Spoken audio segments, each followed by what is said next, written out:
एक विक्टर नाम के अंधे व्यक्ति से जिसके दोस्त वसीम की हत्या कर दी जाती है। अब वो अपने दोस्त के घर शौक में शामिल रहता है। तभी एक आदमी आता है जिसका नाम रसल इशाक होता है। अब विक्टर उसके परफ्यूम की महक की वजह से उस पर डाउट करने लगता है। फिर उसकी गाड़ी की तरफ जाता है और फिर तुरंत वह उससे पहचान जाता है कि मेरे दोस्त वसीम को इसने मारा है। तभी विक्टर अपनी गर्लफ्रेंड को फोन करता है और उससे कहता है कि मैं वसीम के घर आया हूं, जल्दी आओ, मैं यहीं पर हूं। अब विक्टर घबरा जाता है, जिससे रसल को शक हो जाता है कि ये तो मुझे पहचान लिया। अब रसल धोखे से विक्टर को गाड़ी की डिग्गी में बंद करके एक केमिकल फैक्ट्री में ले जाता है। अब वहां पर रसल बताता है कि मैं वसीम को नहीं मारता, लेकिन वह हमारे बिजनेस में रुकावट बन रहा था, इसलिए वसीम के बड़े भाई तारिक के कहने पर मैंने उसे मार दिया। बस सोचने वाली बात है कि तुम मुझे पहचाना कैसे? अच्छा, परफ्यूम से। फिर रेसल काफी भयानक तरीके से विक्टर को हाइड्रोफ्लोरिक एसिड में फेंक देता है और फिर विक्टर की मौत हो जाती है। अब यह मंजर बहुत ही भयानक होता है। उसके बाद रसल अपने घर आता है, जिसका बाप टोनी शक, जो बहुत ही खतरनाक होता है। उसके 3 बेटे होते हैं। एक बड़ा बेटा जो नाजायज औलाद था, साय जो इनसे दूर रहता है, और एक रसल। अब टोनी अपने बेटे रसल को सतर्क होने को बोलता है। वह कहता है कि उसकी लाश मिलनी नहीं चाहिए और उन लोगों को पता नहीं होना चाहिए कि विक्टर को हमने मारा है। फिर अगली सुबह नदी से विक्टर की जली हुई लाश मिलती है। अब पुलिस वाले पूछता करने लगते हैं। फिर विक्टर की गर्लफ्रेंड पुलिस स्टेशन में उसके लापता होने की कंप्लेंट लिखाने आती है और उसके बताने के हिसाब से पुलिस वाले समझ जाते हैं कि ये जो मरा है इसका बॉयफ्रेंड विक्टर ही है। फिर कहानी आगे बढ़ती है, विक्टर के फैमिली में आती है तो पता चलता है कि विक्टर का बड़ा भाई, जिसका नाम जॉर्ज होता है, जो बहुत बड़ा बिजनेसमैन होता है, बोले तो डोन टाइप, और सोने का स्मगलर भी, जिसका एक छोटा भाई होता है। विक्टर और एक अडॉप्टेड भाई जिसको जॉर्ज के पिता ने गोद लिया था, मार्को, जी हाँ, उसका नाम मार्को, जो बेहद खतरनाक होता है। भले ही उसकी फैमिली के बाकी सदस्य नहीं मानते, बट जॉर्ज और विक्टर उसे बहुत मानते हैं। अब मार्को अपनी फैमिली के लिए किसी की भी जान ले सकता है और अपनी जान दे भी सकता है। तभी मार्को का एंट्री फ्लैशबैक दिखाया जाता है। से एक गुंडे ने विक्टर समझकर उठाया था, बट उसे पता नहीं वह डेविल है, जो राक्षस है। वह उन सबको अकेले ही बहुत भयानक तरीके से मारता है। बोले तो खून की नदियां, खून खराबा, जिसको देखकर आंखें फटी की फटी रह जाएंगी। इस फ्लैशबैक के बाद कहानी प्रेजेंट टाइम में आती है, जहां देखने को मिलता है कि मार्को इटली में था, बट उसके भाई विक्टर की मौत की खबर पाते ही वह पागलों की तरह आता है। उसके फैमिली में दुख का माहौल रहता है। वह चर्च में विक्टर की आत्मा की शांति के लिए प्रार्थना कर रहे होते हैं। तभी चर्च में मार्को आता है। वह बहुत बहुत दुखी होता है और चर्च में ही कसम खाता है कि जिसने भी मेरे भाई को मारा है, मैं किसी को भी नहीं छोड़ूंगा। तभी जॉर्ज मार्को को डांटता है कि आखिर तुम बदला लेने वाले होते कौन हो, और मार्को को बहुत बोलता है, बट मार्को शांत बैठने वाला कहां, वह जॉर्ज की लाख समझाने के बावजूद भी नहीं समझता। उसके बाद जॉर्ज अपने सभी बिजनेस पार्टनर को अपने पास बुलाता है और उनसे पूछता है कि जिसमें टोनी, ईक और रसल भी होते हैं, जो जॉर्ज से बात करके रसल को मार्को के साथ रहने को बोलता है कि मेरा बेटा रसल मार्को के साथ रहकर उस कातिल को ढूंढेगा। और फिर टोनी अपने बेटे को मार्को के बारे में सतर्क करता है कि उसको किसी भी बात से हम पर शक ना हो, बहुत ही चालाकी से रहना पड़ेगा। फिर देखने को मिलता है कि मार्को और रसल दोनों मिलकर सबसे पूछताछ करने लगते हैं और इसके बारे में पता करने लगते हैं। उसके बाद मार्को पुलिस से मिलता है और पूछता है कि मेरे भाई की मौत कैसे हुई। तो पुलिस वाला बताता है कि उसकी मौत हाइड्रोफ्लोरिक एसिड से हुई है।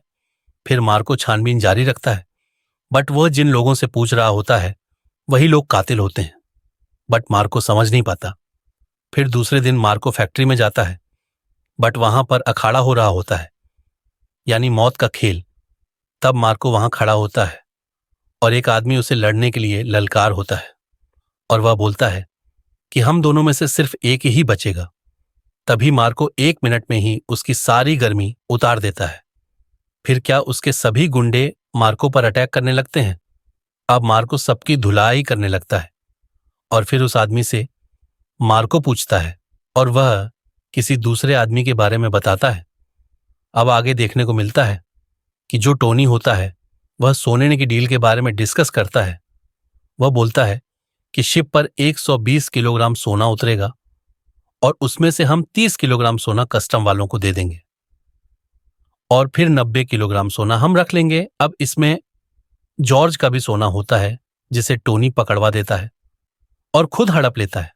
अब जॉर्ज का माल पकड़ा जाता है और जॉर्ज गुस्से से लाल होता है।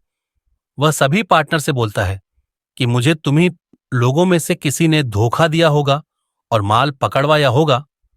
अब जॉर्ज मीटिंग से बाहर निकलता है। तभी अचानक टोनी का आदमी देवराज जांच की गाड़ी में बैठ जाता है और जॉर्ज को चाकू मार देता है। फिर जॉर्ज बहुत बुरी तरह से घायल हो जाता है और उसे हॉस्पिटल ले जाया जाता है। फिर मार्को हॉस्पिटल में आता है और दुखी होता है। फिर टॉनी उसको चालाकी से बताता है कि तुम्हारे भाई को देवराज ने मारा है। अब मार्को चला जाता है। फिर दूसरे दिन एक यूट्यूब पुलिस के पास एक कैमरा लेकर जाता है। वह बोलता है कि सर, मैं एक दिन वीडियो शूट करने गया था। तभी कुछ लोगों ने एक आदमी को मार दिया और वो आदमी वसीम होता है। बोले तो विक्टर का दोस्त इस चीज को ये यूट्यूब रिकॉर्ड कर लिया था। अब रिकॉर्डिंग पुलिस वाले को दे देता है और पुलिस वाला वो सबूत अपने डीएसपी को देता है और बताता है कि यह सबूत मुझे एक यूट्यूब ने दी है। वहीं डीएसपी सबूत को मिटा देता है और डीएसपी रसल से इन सब चीजों के बारे में बता देता है, जिससे ये पता चलता है कि डीएसपी भी इन सब से मिला होता है। और फिर रसल इंस्पेक्टर और उस यूट्यूब को मार देता है। एक बार फिर सबूत मिटा दिया जाता है। वहीं कहानी आगे बढ़ती है। देखने को मिलता है कि जॉर्ज को जो चाकू लगा था वह हॉस्पिटल में एडमिट था। अब वह ठीक हो चुका है और तभी एक बुढ़ा आदमी आता है जो एक फुटेज जॉर्ज को देता है।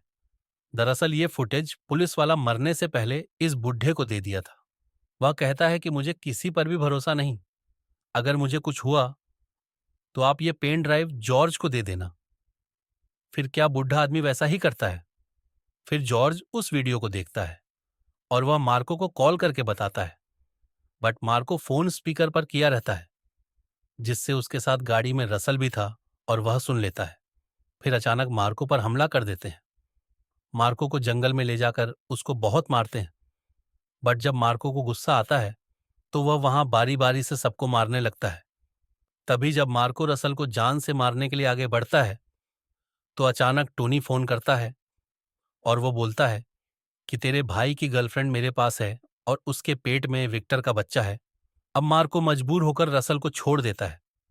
फिर वह घर आता है और मार्को का भाई जॉर्ज बोलता है कि मार्को, हमें हर हाल में विक्टर की गर्लफ्रेंड और उसके बच्चे को बचाना होगा।